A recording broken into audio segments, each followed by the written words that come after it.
Assalamualaikum warahmatullahi wabarakatuh. Selamat berjumpa anak-anakku kelas 12. Semoga selalu sehat. Di pagi hari ini kita akan mulai belajar tentang materi matematika peminatan kelas 12. Oke, untuk kegiatan bab yang pertama yaitu tentang limit fungsi trigonometri.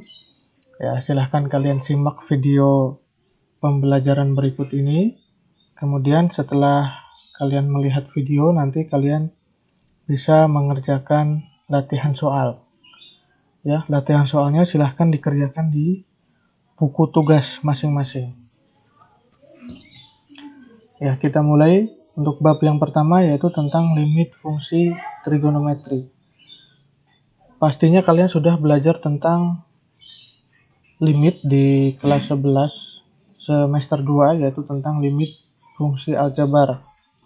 Di kelas 12 ini kita akan lanjutkan pembahasan limit yaitu di limit fungsi trigonometri.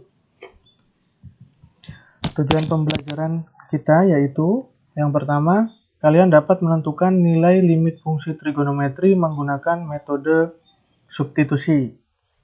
Yang kedua, menentukan nilai limit trigonometri menggunakan metode penyederhanaan. Yang ketiga, menyelesaikan masalah yang berkaitan dengan limit fungsi, metode substitusi. Dan yang keempat, menyelesaikan masalah berkaitan dengan limit fungsi trigonometri menggunakan pemfaktoran. Oke. Yang pertama, sebelum kita masuk ke dalam materinya, tentu saja banyak sekali manfaat atau aplikasi tentang limit di dalam kehidupan sehari-hari, seperti penghitungan pajak,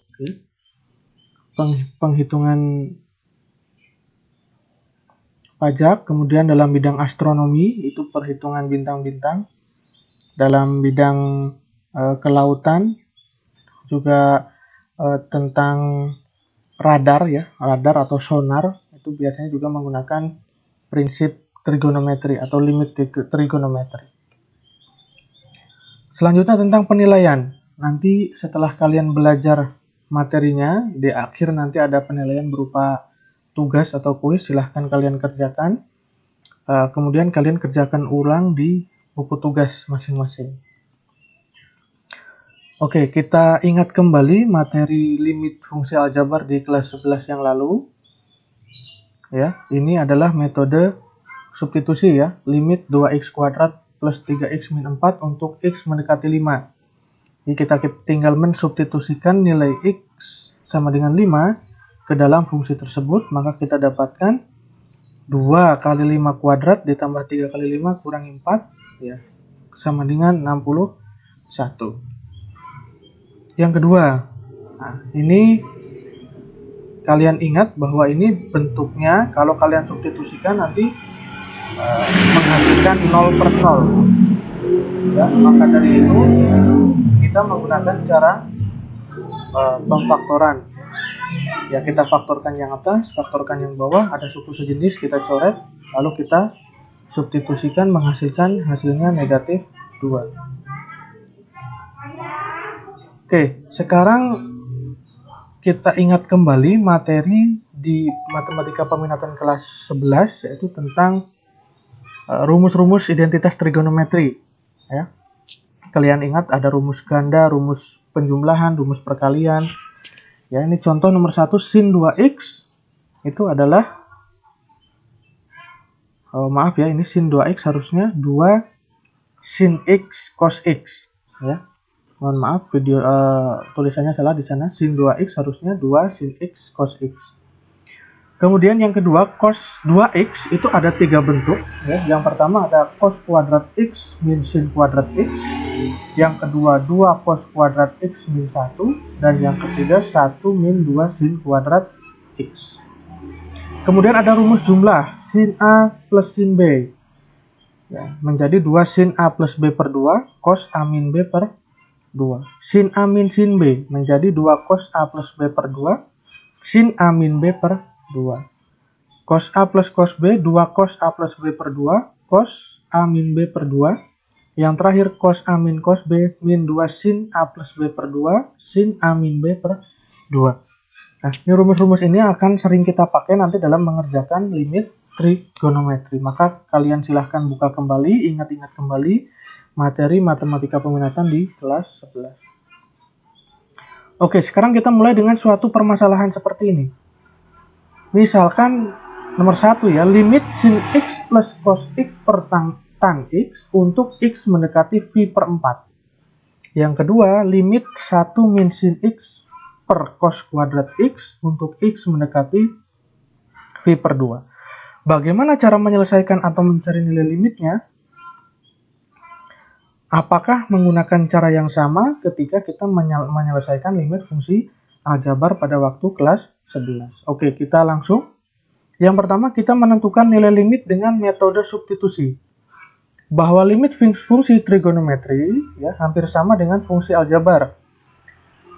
Penyelesaian dengan cara substitusi langsung itu bisa dilakukan atau sah jika hasil akhirnya itu tidak muncul bentuk tak tentu atau 0 per 0. Jadi ketika disubstitusikan menghasilkan sebuah bilangan, maka kita katakan bilangan itu adalah nilai limitnya. Tetapi kalau kita substitusi ternyata menghasilkan bentuk 0 per 0, maka harus dicari cara lain untuk tidak ketemu 0 per 0. Oke, contoh 1. Tentukan limit berikut. Limit nomor 1, limit sin x untuk x mendekati v per 2. Yang nomor 2, limit cos kuadrat x plus sin kuadrat x untuk x mendekati 0. Kita menggunakan metode substitusi, maka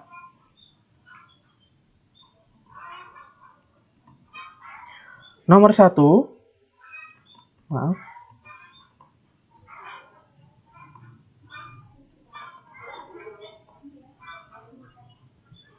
limit sin x untuk x mendekati v per 2, maka kita substitusikan v per 2 kepada x. Ya, v per 2 itu berarti 90 ya. Artinya 90 sin 90 bernilai ya 1. Oke, yang kedua, cos kuadrat x plus sin kuadrat x untuk x mendekati 0. Kita tahu cos 0 itu adalah 1 kuadrat 1, dan sin 0 itu adalah 0 kuadrat 0. Berarti 1 ditambah 0 sama dengan 1. Itu seperti itu cara substitusi. Kita lanjut ke yang kedua, yaitu menentukan nilai limit fungsi dengan penyederhanaan. Nah, seperti halnya limit fungsi aljabar, jika kita mensubstitusikan dan hasilnya bentuk tertentu yaitu 0 per 0, maka kita harus mencari cara lain untuk menyelesaikan limit tersebut. Nah, pada limit trigonometri, maka kemungkinan cara yang dapat kita selesaikan adalah menggunakan teknik penyederhanaan dengan menjabarkan bentuk-bentuk yang menggunakan identitas trigonometri. Ya, contoh. Nomor 1, limit sin 2x per cos x untuk x mendekati v per 2. Nomor 2, limit cos x min cos 3x per 1 min cos 2x untuk x mendekati 0. Kita coba penyelesaiannya.